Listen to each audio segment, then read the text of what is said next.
Новиот закон за пушење кој следната недела влегува во собраниска процедура мора стрикно да се почитува.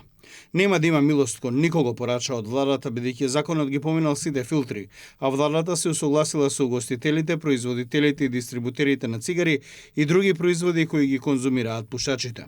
Од денот на донесување на законот, само угостителските објекти ќе имаат една година да се прилагодат на новите законски измени, а сите останати ќе мора веднаш да почнат со примена. Нема да има повластени. Ако некој мисли дека ќе биде повластен, па бил близок со овој, бил близок со оној, па нема да го почитува законот, па него немали да го фатат и слично, се лаже.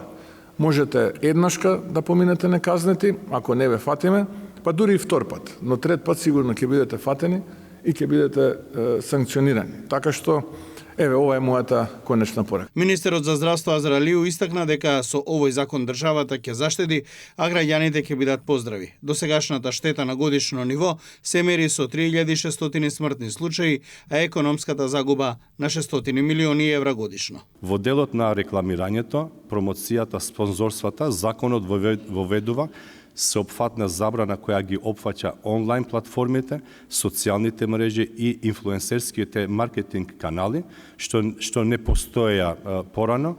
Исто така, наместо неколку органи со недоволно јасна поделба на надлежностите, новиот текст и новиот закон предвидува 14 надзорни органи со прецизно разграничени надлежности за секој од нив. Представниците на бизнес секторот изразија задоволство од новиот закон, но побараа и доуредување на некои сегменти, посебно за новите производи кои би се појавиле на пазарот. Регулацијата на новите производи треба да остане и понатаму во фокусот на идната регулатива и наша понатамошна соработка, каде ја нудиме целосната експертиза како мултинационални компании со светско искуство.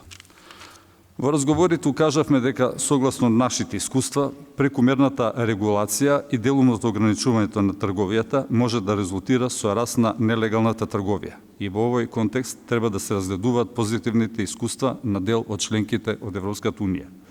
Со новиот закон нема да биде дозволено да се пуши во затворени простори и се забранува пушење во автомобил ако се превезува дете до 12 години, како и се забранува пушење пред здравствени установи, градинки и училишта на растојание од најмалку 20 метри.